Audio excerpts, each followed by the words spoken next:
오늘 우리에게 주시는 하나님의 말씀은 사무엘상 13장 1절에서 12절까지의 말씀입니다. 부득이하게 라는 핑계의 제목을 가지고 말씀을 전하겠습니다. 1절부터 4절. 사울이 왕이 될 때에 40세라. 그가 이스라엘을 다스린 지 2년에 이스라엘 사람 3,000명을 택하여 그 중에서 2,000명은 자기와 함께 믹마스와 베델산에 있게 하고 1,000명은 요나단과 함께 베냐민 기브아에 있게 하고 남은 백성은 각기 장막으로 보내니라. 요나단이 게바에 있는 블레셋 사람의 수비대를 치매 블레셋 사람이 이를 들은지라.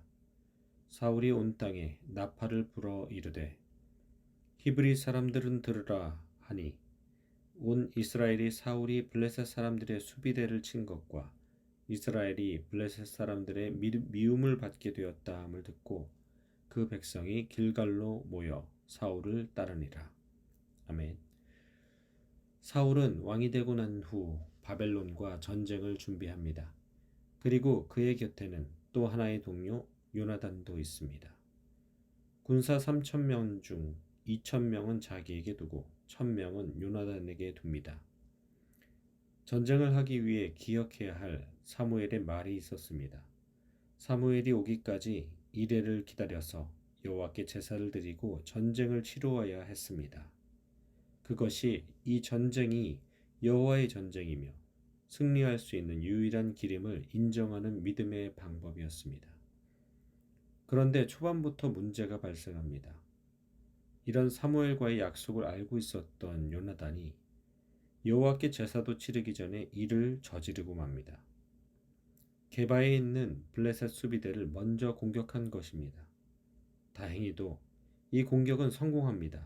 그러나 이 성공이 큰 화를 부르게 될 줄은 몰랐습니다. 이 공격이 블레셋 군사들의 집결을 더욱 강하게 만들었습니다. 그리고 사울은 블레셋의 공격에 맞서기 위해 군사들을 더 불러 모으기 시작합니다. 사람들은 승리한 소식이 사울로부터 시작된 줄 알고 더 들떠서 승리할 수 있다는 자신감으로 모여들기 시작합니다. 여기에서 알 수 있는 사실은 하나님과의 약속, 사무엘과의 약속을 잊어버린 지도자들이 얼마나 어리석은지를 알게 됩니다.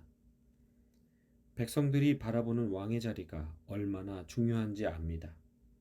사울은 아마 그것을 의식했을 것입니다. 백성들이 바라보기에 성과가 있어야 했기 때문입니다. 바로 전쟁을 앞두고 어떻게 이 전쟁을 준비하는지, 얼마나 더 큰 힘을 발휘할 수 있는지, 실제 전쟁에서 승리할 수 있는지에 대한 불안감이 있었을 것입니다. 이 해답이 전쟁은 주님께 속하였다는 것을 보여주는 것이었지만 눈에 보이지 않는 여호와의 능력을 보여줄 믿음이 사울과 요나단에게는 없었습니다. 사무엘이 와서 주님께 제사를 드리기까지의 시간을 기다리지 않습니다. 요나단은 오히려 사울보다 먼저 블레셋을 공격하기에 이릅니다. 기다리는 것을 어리석은 것처럼 여깁니다. 사울과 요나단을 보면서 베드로가 떠오릅니다. 예수님께서 새 계명을 주시며 베드로가 부인할 것을 예언하실 때 어디든 따라가겠다고 먼저 단언한 장면입니다. 예수님은 지금 따라올 수 없고 후에는 따라올 수 있다고 하십니다. 베드로가 회심하기 전까지는 그렇게 할 수 없음을 알고 계셨던 것입니다. 그러면서 네가 나를 3번 부인할 것이다 라고 합니다. 큰 고비를 넘기지 않는 믿음, 동기가 잘못된 믿음이 얼마나 위험한지를 말하는 것 같습니다. 주님은 지금 주님이 필요하다고 말할 수 있지만 큰 고비를 앞에 두고 정말 주님을 우선할 수 있는가에 대한 의문이 드는 것이 사실입니다. 사람들의 눈치를 보는 왕의 자리에서 굳은 심지로 주님을 의지하는 전쟁만이 승리를, 주님을 의지하는 전쟁만이 굳건한 왕의 자리가 지속될 수 있다는 믿음이 어렵습니다. 사람의 눈치를 보는 왕의 자리, 사람의 인정을 원하는 믿음은 오히려 화를 불러옵니다. 그리고 조급하게 합니다.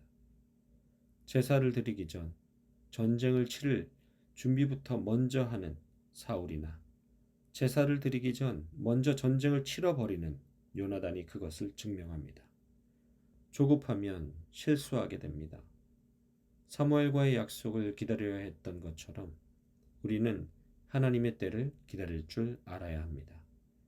기다릴 줄 모르면 실수하기 때문입니다. 죄를 범하기 쉽기 때문입니다. 5절부터 7절. 블레셋 사람들이 이스라엘과 싸우려고 모였는데 병거가 3만이요 마병이 6천명이요 백성은 해변의 모래같이 많더라.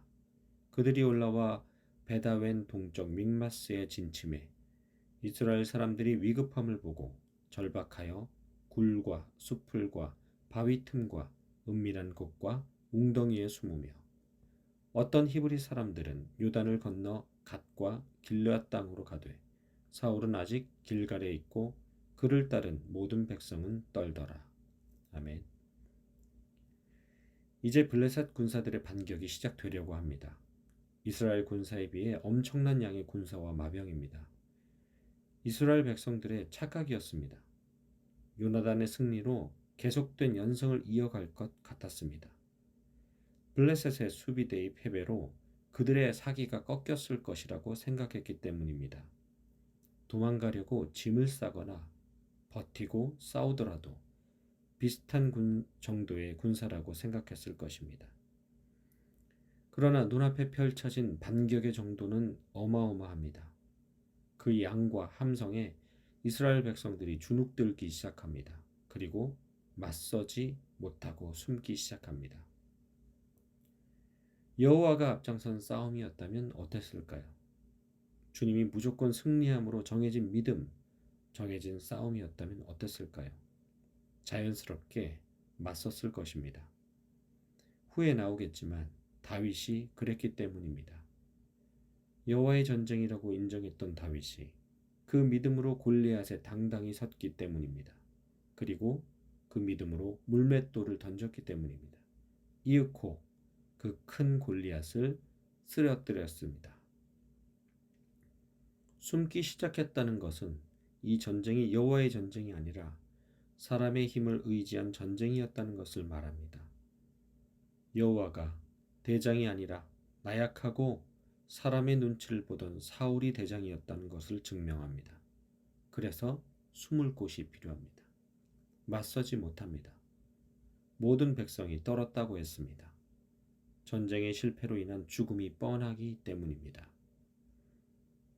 여기에서 우리들의 믿음도 점검해 봐야 합니다. 굳건한 믿음이 사람을 당당하게 합니다. 굳건한 믿음은 결과를 보고 말하는 것이 아닙니다. 굳건한 믿음의 결과는 승리일 수 있고 실패와 고통일 수도 있습니다. 그러나 주님이 함께 하신다는 믿음, 그 자체가 결과와 상관없이 선한 길로 인도하시는 주님의 은혜를 경험할 수 있게 합니다. 그래서 당당하게 합니다. 굴하지 않게 합니다. 실패와 고통에도 두렵지 않게 합니다. 오히려 그것을 받아들이는 의연함을 가지게 합니다. 분명 선한 길의 과정 중에 있게 하시는 주님을 믿기 때문입니다. 그렇게 길을 가다 보면 결국 승리로 인도하시는 주님을 볼 것이 뻔하기 때문에 당당한 것입니다. 숨지 않습니다. 떨지 않습니다. 어떻게든 부딪히고 결국 이겨냅니다. 다윗이 그랬습니다. 8절부터 12절. 사울은 사무엘이 정한 기한대로 이레 동안을 기다렸으나 사무엘이 길갈로 오지 아니하매 백성이 사울에게서 흩어지는지라. 사울이 이르되 번제와 화목제물을 이리로 가져오라 하여 번제를 드렸더니 번제 드리기를 마치자 사무엘이 온지라. 사울이 나가 맞으며 문안하매 사무엘이 이르되 왕이 행한 것이 무엇이냐 하니 사울이 이르되 백성은 내게서 흩어지고 당신은 정한 날 안에 오지 아니하고 블레셋 사람은 믹마스에 모였음을 내가 보았으므로 이에 내가 이르기를 블레셋 사람들이 나를 치러 길갈로 내려오겠거늘 내가 여호와께 은혜를 간구하지 못하였다 하고 부득이 번제를 드렸나이다 하니라. 아멘. 이제 불보듯 뻔한 전쟁의 실패 앞에서 다시 중요한 판단을 내려야 할 지도자에게 관심이 쏠립니다. 여기서 지도자의 결단과 용기가 필요합니다. 시작이 부족했다 할지라도, 실수였다고 하더라도, 마지막이라고 생각했던 순간이 다시 시작이 될 수 있는 것은 주님께로 돌이킨 주님의 회복입니다. 더 이상 사람의 실수와 실패 앞에 방법이 없다고 할 때 여전히 주님의 능력은 소망이 됩니다. 그러나 여전히 그 기회를 잃어버리는 사울을 봅니다. 이래를 기다리라는 사무엘을 겉으로 기다려 보기는 했습니다. 백성들도 그런 사울에게 집중하기 시작합니다. 그러나 이내 사람들은 버티지 못합니다. 백성들이 사울에게서 흩어집니다. 그리고 흩어지는 사람들을 보면서 사울도 급해집니다. 그리고 뭐라도 해보려고 합니다. 여호와께 드리는 제사라도 먼저 드리려고 번제와 화목제물을 가져오라고 합니다. 당시 사무엘 외에 제사를 드릴 권한은 그 누구에게도 없었습니다. 왕이었던 사울도 예외는 아니었습니다. 그러나 사울은 결국 그 제사의 행위를 치르고 맙니다. 그리고 사무엘이 나타나지만 이미 제사는 끝난 상태입니다. 사무엘이 어떻게 된 일이냐고 묻자 사울이 변명을 내려놓습니다. 블레셋 사람들이 나를 치려고 했다. 사무엘, 당신이 오기까지 기다릴 수 없었다. 그래서 부득이하게 번제를 드렸다. 끝까지 주님 편에 서지 못하는 사울의 모습이 안타깝습니다. 여기에서 배울 수 있는 교훈은 사람의 실수를 실수라고 깨끗하게 인정하고 돌이키는 것이 쉽지 않음을 봅니다. 그것이 최종적으로 살 길이라고 해도 자존심의 문제가 그것을 허락하지 않게 한다는 사실이 더 안타깝습니다.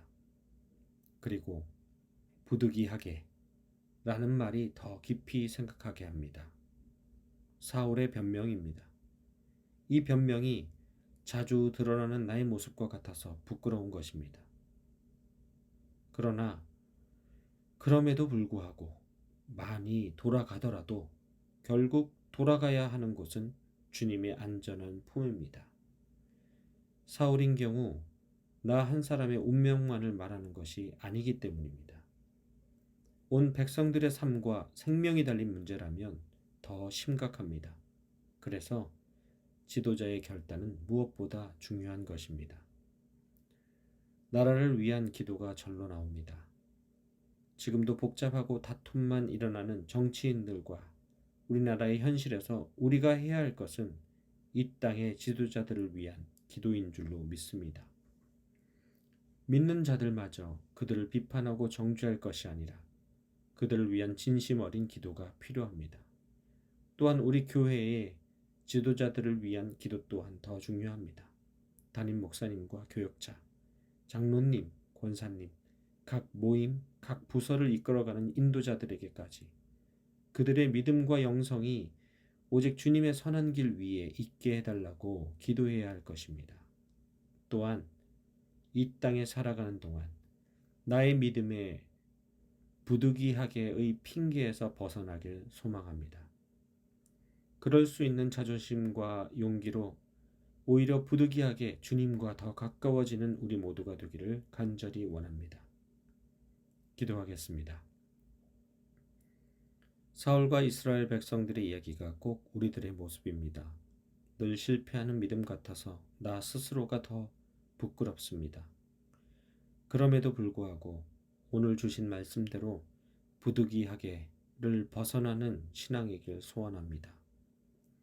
많이 돌아가더라도 돌아가야만 하는 믿음의 길을 선택하는 용기와 소망을 주시고 오늘도 그 믿음의 용기로 세상 속에 승리하는 저와 우리 모두가 되게 하옵소서.